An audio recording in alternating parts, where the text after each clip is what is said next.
Hello and welcome to the Empowering Emerging Female Leaders channel.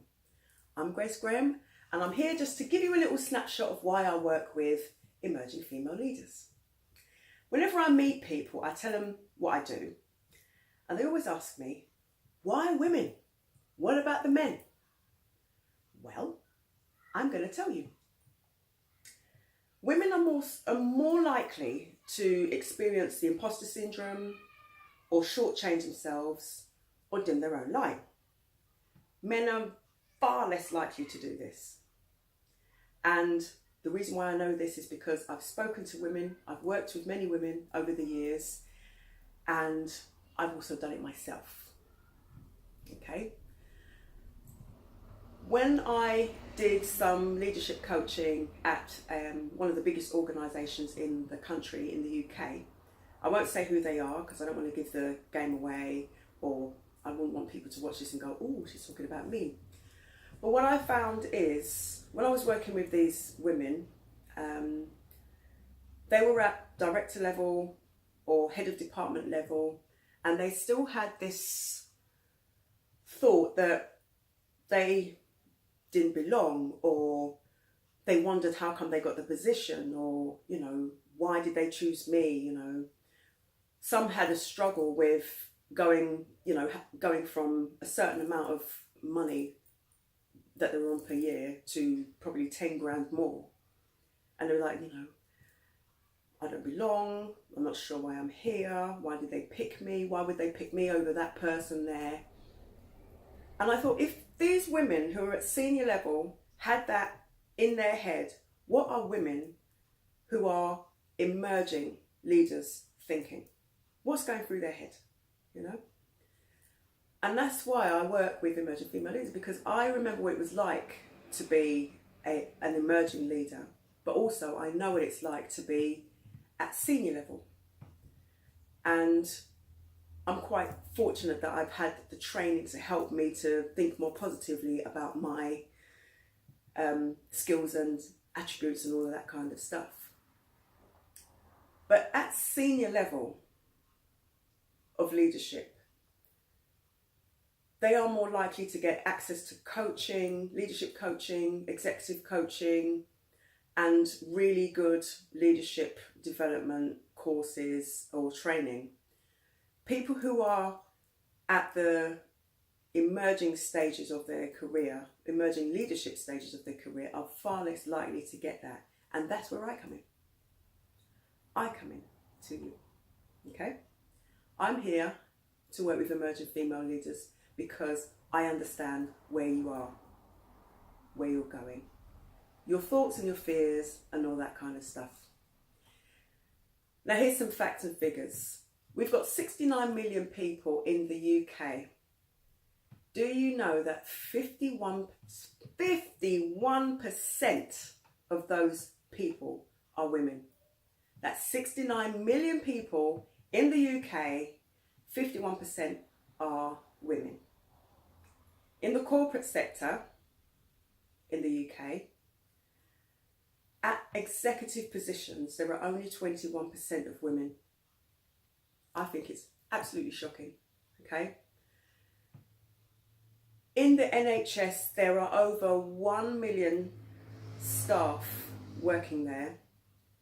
And of that 1 million, 77% are women. 77% are women. Can you guess how many of those women that work in the NHS, that 77%, are in any sort of directorship in the NHS? The largest employer of this borough, well, not the borough, but of the UK, there are only 26% of women in any sort of directorship in the NHS. I find it shocking. Now, this survey was done a couple of years ago. Maybe it's changed, but even if it's 1 or 2% more, it's still a shock, And on the boards in this country, this great country of Britain, there are, on FTSE 100 boards, only 21% of women. A couple of years ago it was 25%, now it's dropped. Can you see why I want to work with women, to help women to elevate and get up there? There seems to be a real discrepancy between the amount of men and women who are at director level and above in organisations, especially the massive organisations or sectors in the UK. It's nuts, you know. Companies with boards that have women on them have higher results. They just have higher success rates, you know, better success rates.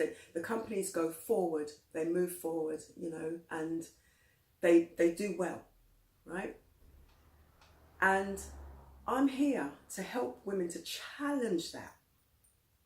But the only way you're going to challenge that is if you challenge this, okay? That's where I come in.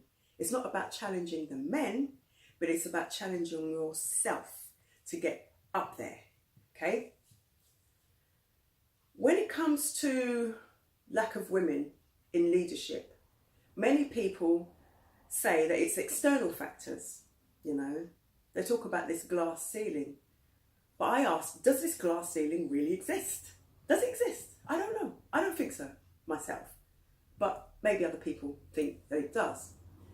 So many people say, oh, it's because they have babies, or the opportunities aren't presented to them, or whatever.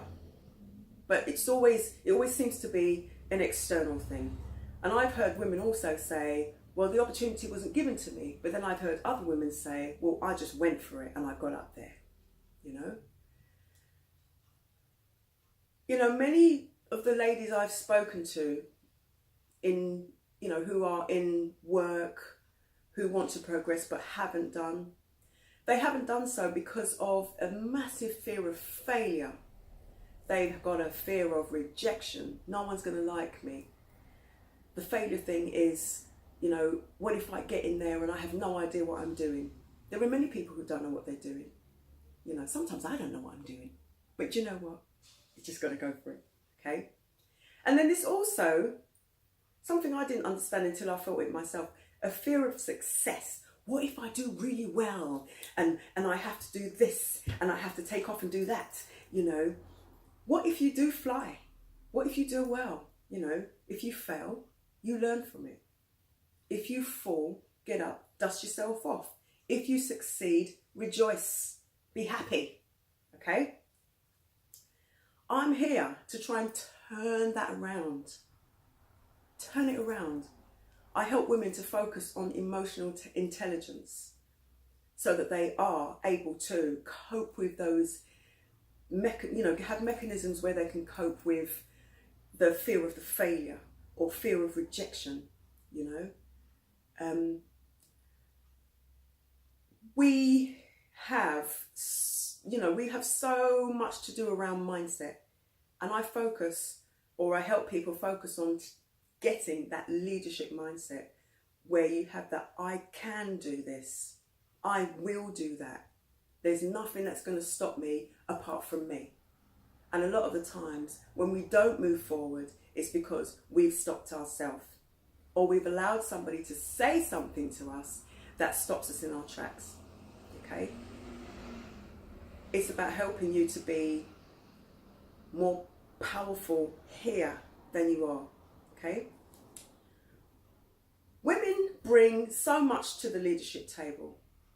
We bring things like creativity, resourcefulness, crisis management. We're so good in a crisis. We're magical in a crisis.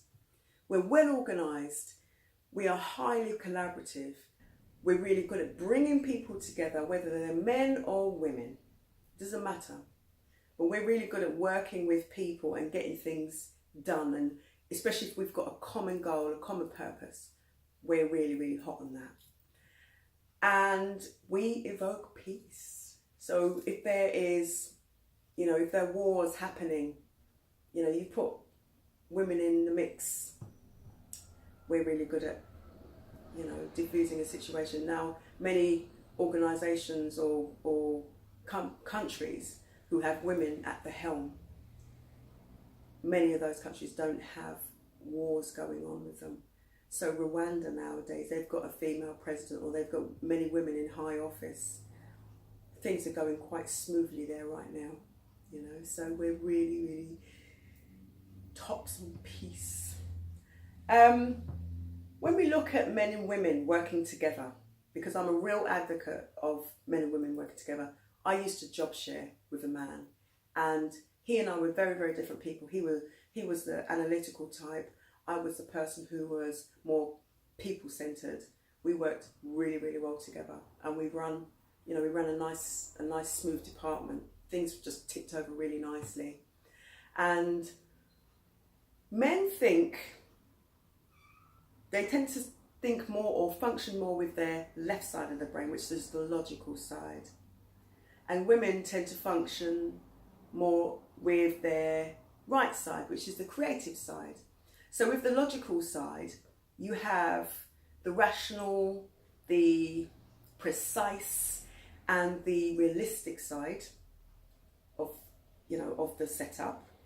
And on the right side, you have the creative, the intuitive, the impulsive, and the emotional side. And when you put those two together, there is a real harmony there, you know. So I'm advocating women and men working together.